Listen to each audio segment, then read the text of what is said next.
พี่น้องสิพาไปเบิ่งต้นไฮอยู่ต้นหน้าโรงหมอเมืองนากายว่าอายุจักปีแล้วพี่น้องไปเบิ่งนำกันเบิ่งแล้วคอมเมนต์มาเด้อพี่น้องเด้อประมาณเบิ่งต้นไฮนี่ว่าอายุจักปี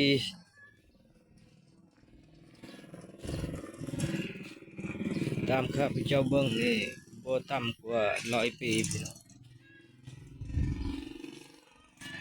หรือว่า60-70 ปีประมาณ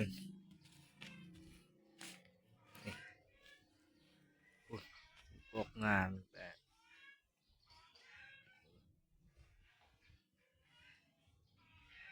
ถ้าผู้ใดฮู้คอมเมนต์มาเด้อพี่น้องเด้อ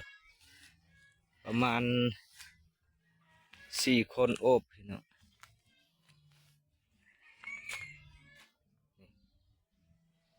โอ้งามพี่น้องอยู่ต้นหน้าโรงหมอเมืองนากายต้นไฮพี่หากมันหย่อนลงมา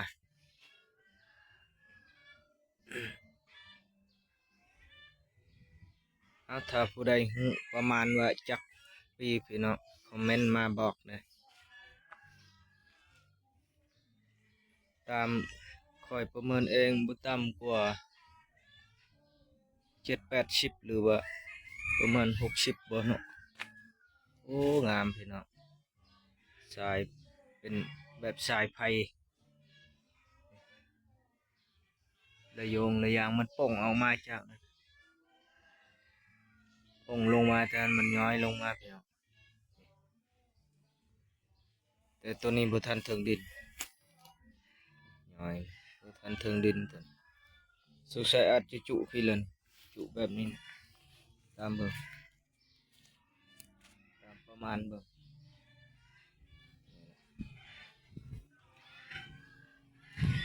อยู่ตอนหน้าโรงหมอเมืองนากาย ประเมินเบิ่งพี่น้องว่าจักปีถ้าผู้ใดประมาณได้คอมเมนต์มาบอกเลยพวกงามันตากออกไปตอนหน้าโรงหมอเมืองเลยรับประมาณ5 คน4 คนโอบเนาะ4 คนพอดีความใหญ่ของมันประมาณ4 คนโอบโอ้มันป่งออกมาแบบนี้พี่น้องเป็นลักษณะคือนิ้วมือคนเฮามันป่งออกสวยงาม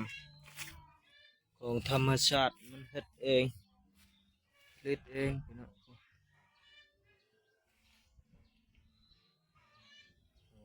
คักได้พี่น้อง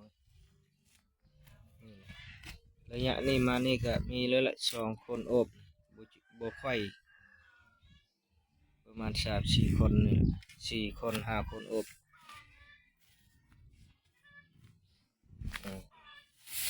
ถ้าผู้ใดฮู้ประมาณว่าจักปีก็บอกมาแน่พี่น้อง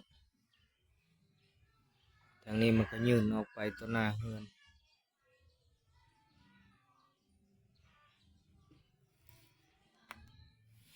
ก็ประมาณนี้พี่น้องคอมเมนต์มาให้หน่อย